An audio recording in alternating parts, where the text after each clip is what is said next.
Dirasa ya Pak. Selamat petang. Kembali jumpa dengan Mantap Semolo Waru. Tidak ada tema hari ini, kita kebingungan. Yang ada hanya dialog mengalir saja. Karena mengalir maka Mantap ini juga sejatinya ingin mengungkap banyak misteri tentang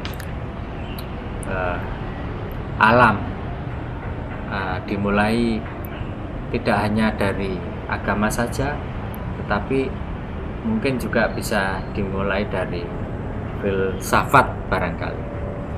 Nah, sekarang ini ada teman saya si Kalem si Bagus yang suka filsafat ini.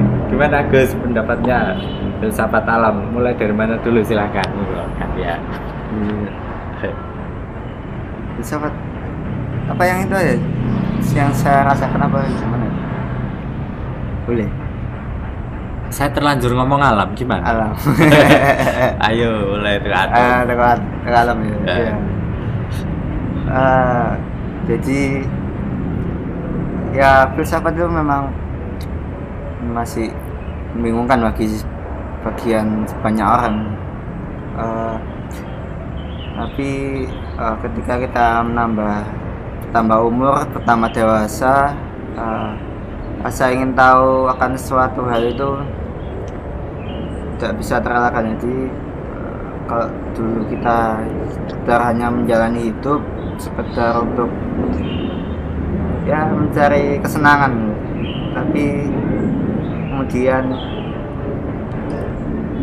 timbul sebuah pertanyaan. Jadi sebenarnya alam semesta ini awalnya dari mana, terus kapan terciptanya. Kemudian dalam filsafat alam sendiri dijelaskan mula-mula lewat mitos atau cerita rakyat, legenda tentang sebuah fenomena alam, kemudian diceritakan lewat mitos itu tadi. Menurut saya masih itu di pemahaman. Oke, jadi ternyata mitos yang selama ini dianggap miring atau dikesankan sebagai sesuatu yang tidak berguna, bahkan ngotor-ngotori sains, itu malah justru semacam ini pintu pembuka supaya manusia mencari sesuatu yang lebih sekedar mitos. Karenanya orang-orang sains itu mestinya ya berterima kasih pada mitologi yang ada, karena tanpa mitologi maka tidak mungkin terjadi lompatan ke arah manusia berfilsafat. Sebab proses berfilsafat itu sebenarnya adalah kelanjutan daripada mitos-mitos yang berkembang, lalu kemudian dicari kebenaran-kebenaran dari mitos itu. Nah, lalu dari sana akhirnya menjadi semacam entry point ya untuk memikirkan tentang kebenaran atau tentang bukti-bukti yang bisa dijadikan pembenar kalau memang mitos itu benar, atau bukti-bukti yang bisa digunakan untuk menyangkal jika mitos itu adalah salah. Nah, ketika proses pembuktian semacam ini, akhirnya manusia beralih dari tradisi tutur mitologi, mitos, ke arah tradisi mulai kontemplasi, merenung, berpikir.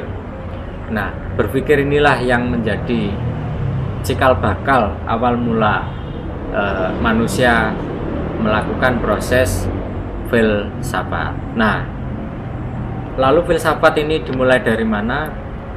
Ini tentu saja ada urut-urutannya.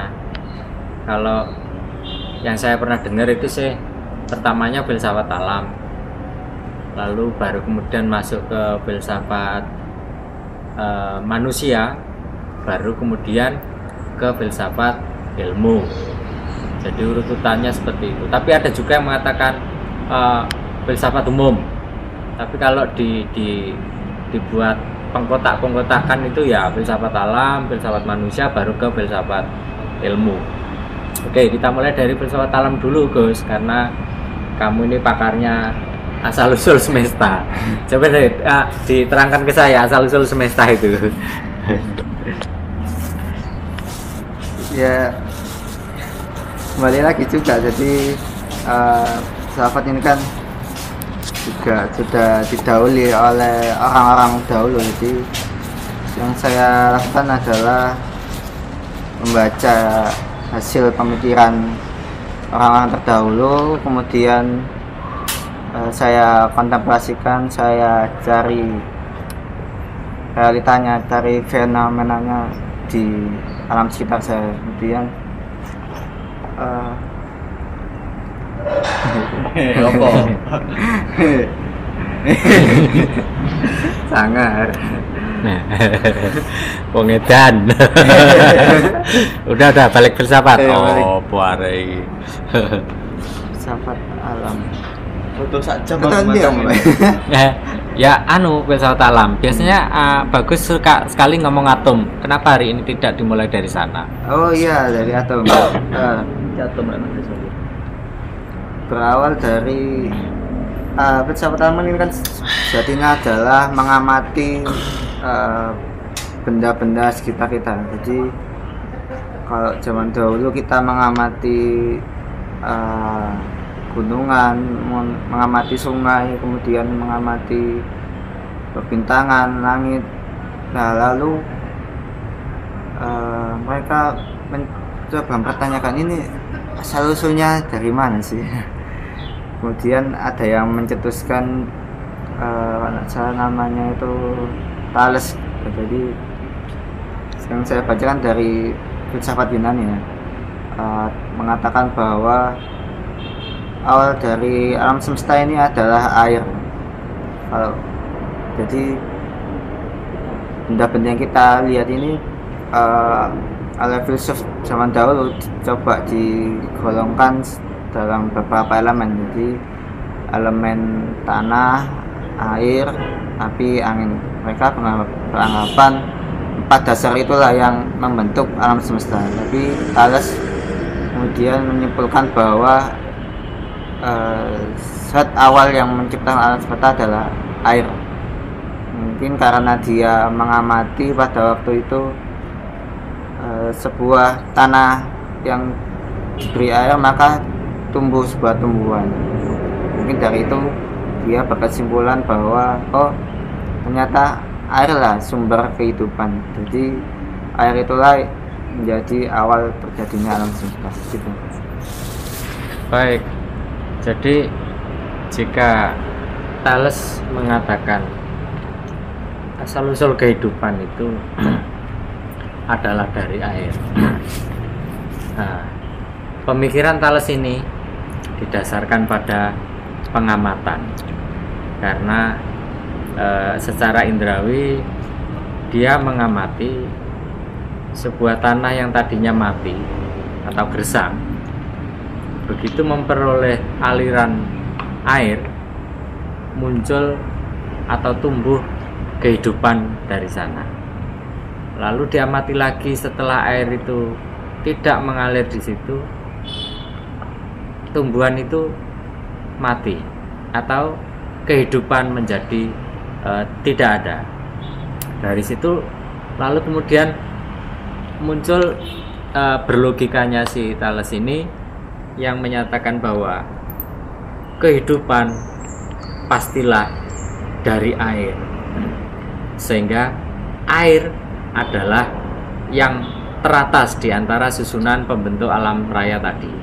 Tadi dijelaskan ada api, ada udara, ada tanah, dan ada air. Nah, air nampaknya berada di urutan pertama dalam pembentuk kehidupan. Nah, lalu pengamatan semacam ini tentu saja kelak akan ditambahkan lagi oleh pengamatan-pengamatan filsuf yang lain.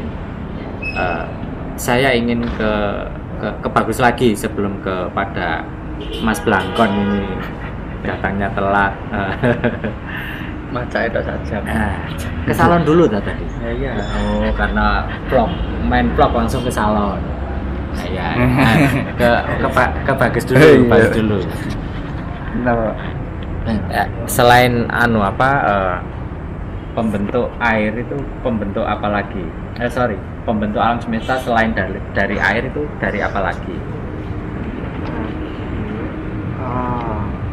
Iya, jadi kan 4 elemen tadi ya. Jadi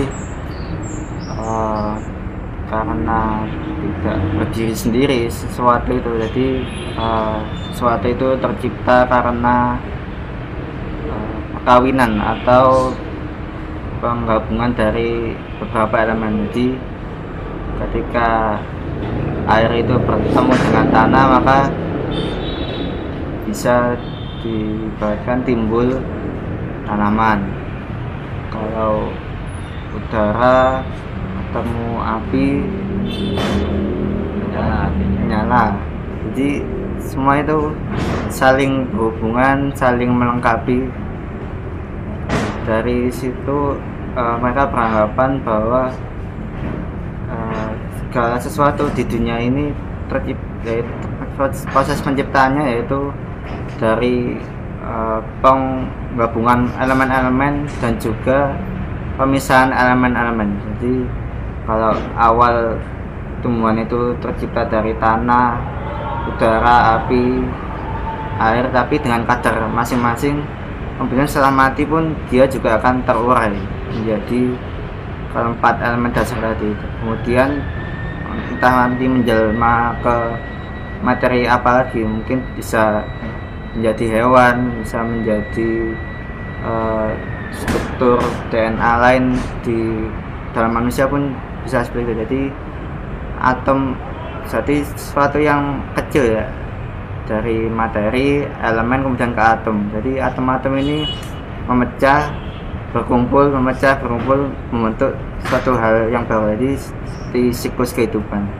Jadi terjadi proses recycle, jadi berputar terus suatu alam materi ini.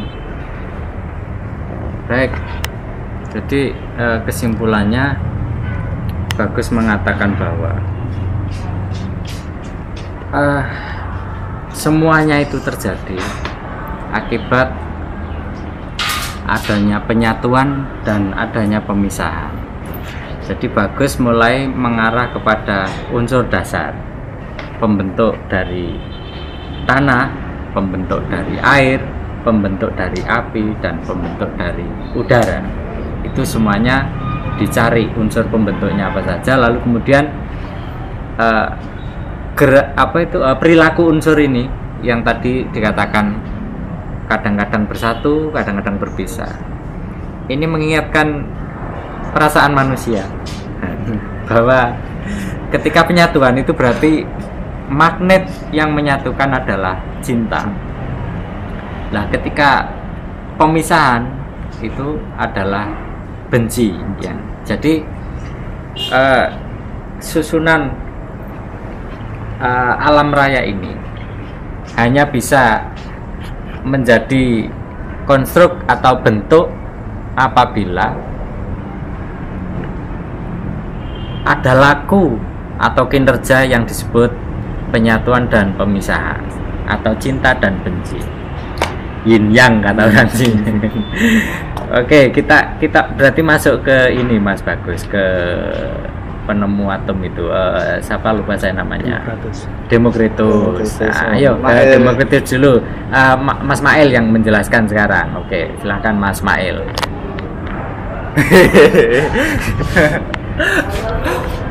Gua ya bacanya Kali Jogo.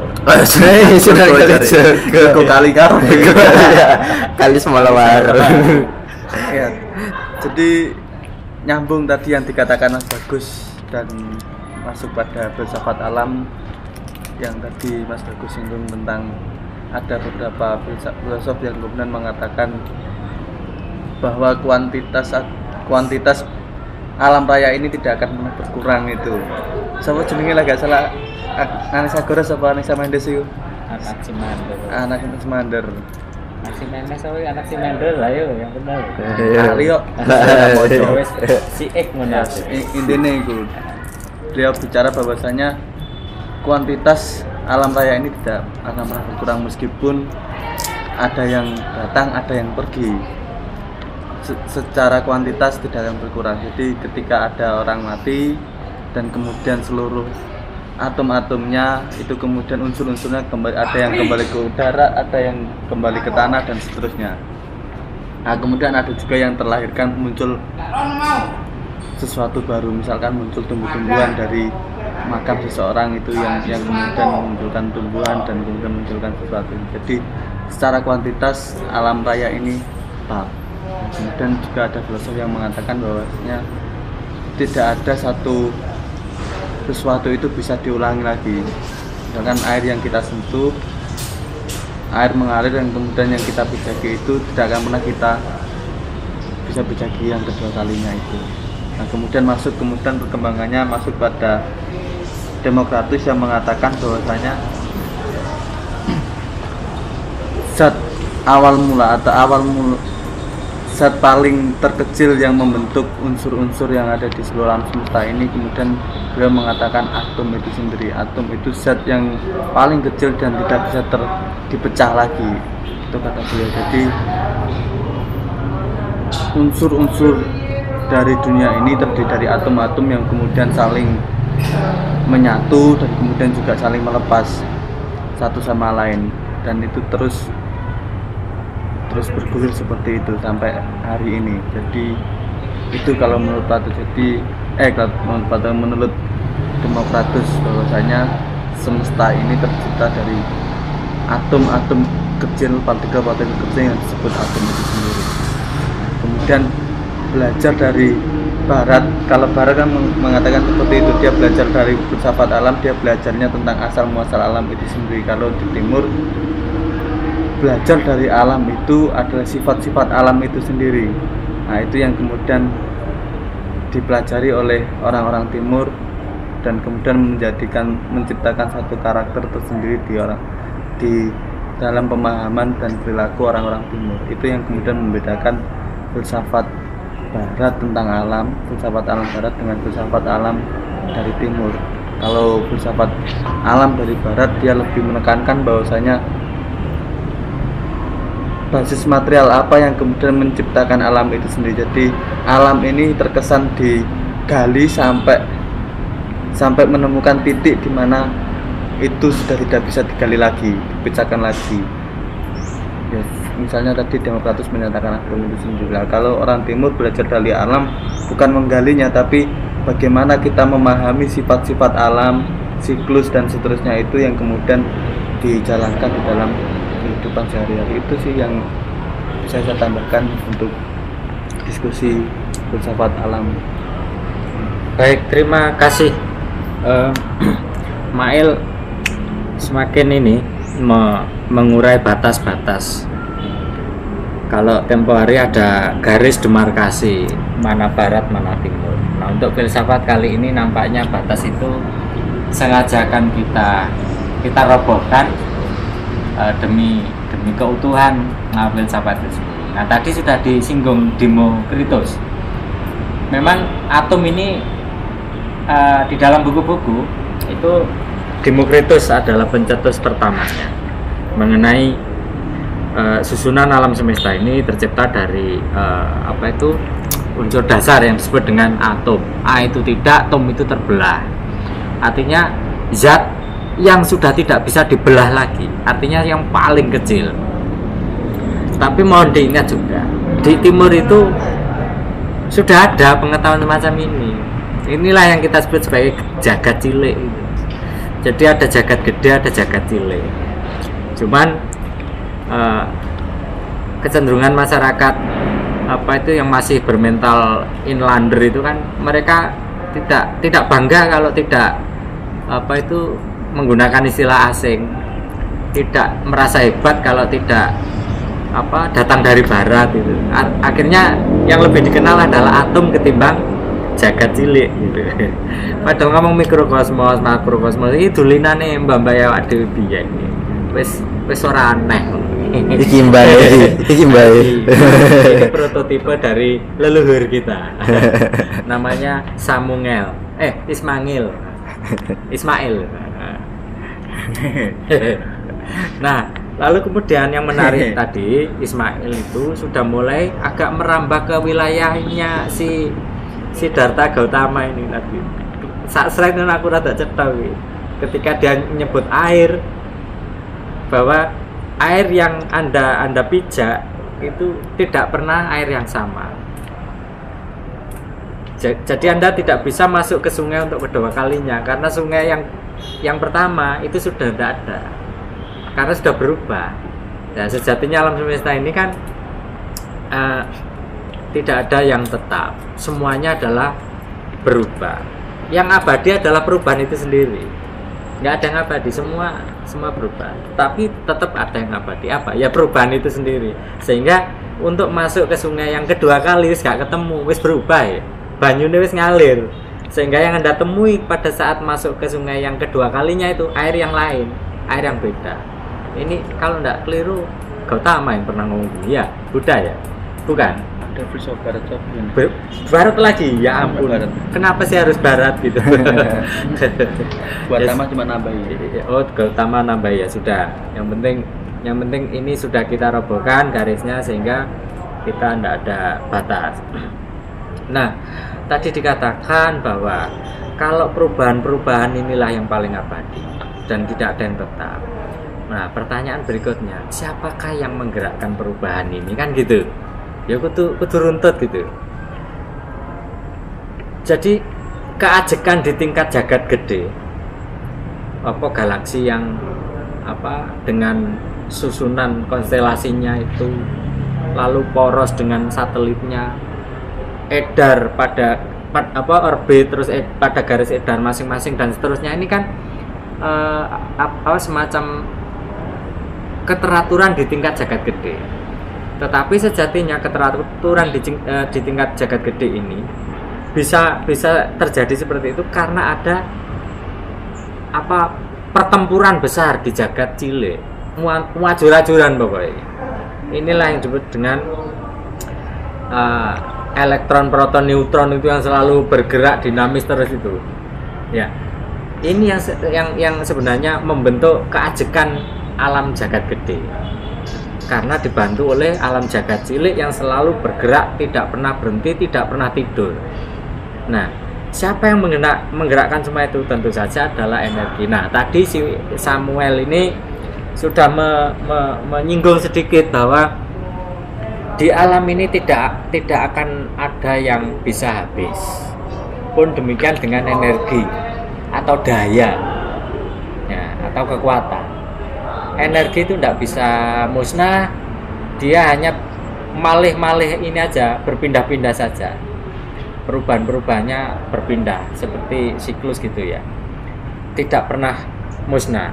Pun demikian dengan material juga sejatinya tidak bisa susut, tidak bisa hilang, tetapi hanya perubahan-perubahan wujud saja. Nah, barangkali narasi semacam ini bisa dilanjutkan lagi sehingga nanti ketahuan ujungnya di mana, ke siapa ya. Bagus lagi dah. Bagus, tadi Ismail sudah. Ya, tadi dilanjutkan. Ya, tadi setelah kita mengamati materi ya, mengamati sekitar bahwa segala sesuatu itu berubah. Kemudian ya, yang namanya manusia yang mengamati yang seperti itu, terus kemudian muncul rasa yang tidak puas. Jadi kok segala sesuatu itu berubah, apakah tidak ada sesuatu itu yang tetap kemudian abadi? Lalu kemudian seorang filsuf menyimpulkan bahwa ya, materi itu memang berubah-ubah, tapi ada sesuatu yang abadi, yaitu dia mengatakan apa itu, yaitu jiwa. Jadi suatu yang bukan lagi materi tapi dia bersifat non materi. Lalu ya itu saya masih. Baik, jadi ini sebenarnya agak melompat. Bagus, kita tadi kan bicara filsafat alam, tapi bagus coba membetot lebih jauh ke arah Plato ya, idealis. Jadi tapi tidak apa-apa, itu terkait dengan energi tadi. Yang menggerakkan proton, elektron, neutron itu siapa? Disimpulkan sementara kan energi. Energi itu daya. Lah, pertanyaan berikutnya, daya ini dari mana kan gitu? Nah, orang bingung karena orang modern tidak menemukan sumber dari energi itu apa. Tapi rasa khawatir mbak-mbak ya wis nyebut iki san. Kehebatan orang timur itu adalah selalu mendahului orang barat. Ketoke koyo wah koyo hebat orang barat. Ini asline iki dulinane arek cilik biyen mbak-mbak leluhur arek cilik wis dulinan ngene iki. Wis cetha orang timur menjelaskan bahwa energi yang paling awal, yang paling primitif, paling purba, paling murni adalah Nur Muhammad. Nur itulah cahaya, energi loh. Mungkin orang lain punya tafsir beda, tapi saya tafsir aja itu energi, nur itu. Nah, Muhammad itu dari asal kata Hamidah. Ya, artinya terpuji. Jadi ada energi yang paling terpuji, yang paling murni, yang paling awal. Nah, ini sebenarnya kaitannya adalah ke nafs tadi itu. Ke nafs itu bahasa ndi kuwi ning basane awake dhewe ngomong sak bendina ya jenenge ya jiwa. Tanpa itu tidak akan terjadi itu pergerakan itu. Nah, padahal pergerakan ini adalah hal yang paling penting untuk membentuk keajekan atau pola, pattern di tingkat makrokosmos atau jagat gede. Nah, itu kan menurut pandangan yang pating blasur ya. Aku pengen pandangannya Kanjeng Sunan Kalijaga gayane ngene piye. Ayo. Jadi gua ya. Kalau menurut saya jadi yang menggerakkan seluruh jagat raya ini saya rasa adalah kok kontradiksi. Jadi kontradiksi antara kalau kita bicara alam ada positif ada negatif. Jadi listrik itu bisa menyalakan lampu ketika dia ada nol dan ada power. Jadi ada negatif dan positif itu sendiri. Sama dengan jagat raya ini. Jadi saya rasa jagat raya bergerak ini, alam semesta bergerak ini adalah sifat daripada sang pencipta sebetulnya.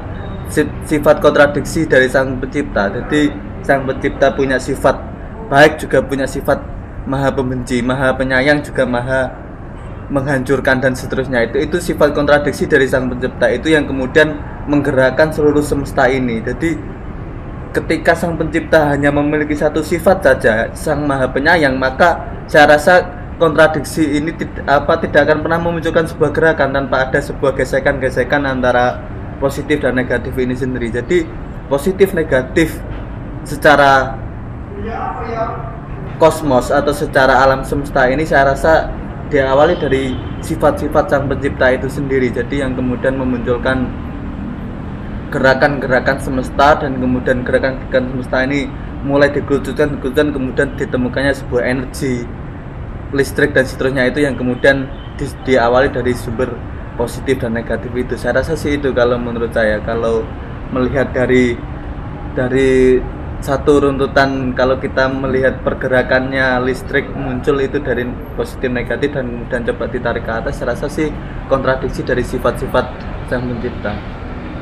Iya, semakin menarik, semakin memperkaya Ismail tentang plus minus, positif negatif, yin yang, gede cilik, lanang wedok. Ya, itu menarik karena energi-energi tadi itulah yang menggerakkan semesta raya. Sekaligus Ismail mengatakan pada kita bahwa apa yang nampak di alam raya gumelaring jagat ini adalah lakunya sang pencipta itu sendiri. Dari situ saya menangkap bahwa Ismail mulai mengajak kita ke arah imanensi ya. Jadi tapi jilid berikutnya ada transendensi sendiri, ada imanensi sendiri. Nah, hari ini sudah rada dicubit saithik ngono karo Ismail tentang imanensi. Bahwa alam ya Tuhan itu sendiri. Jadi kita tidak mampu menjangkau wilayah ketuhanan ini, tetapi yang bisa kita lihat adalah bagian kecilnya dari Tuhan itu, entah sifatnya, entah atributnya, entah predikatnya atau apanya, yang itu bisa kita saksikan secara langsung lewat gerak atau lakunya alam raya ini, baik jagat cilik maupun jagat gede. Wis pirang menit, Gus? 30. Oke. Dengan demikian iki pas iki. Produsernya ngamuk gue, kok saya gede. Oke, berarti kita tiba di sebuah terminal, tetapi bukan yang terakhir. Ini ibarat perjalanan panjang. Ini hanyalah salah satu terminal. Kita masuk di terminal imanensi. Kita akan lanjutkan di diskusi berikutnya. Madhab Semolowaru mengucapkan wallahu a'lam bisawab. Wassalamualaikum warahmatullahi wabarakatuh. Waalaikumsalam warahmatullahi wabarakatuh. Allahumma shalli ala Muhammad. Wassalamualaikum warahmatullahi wabarakatuh.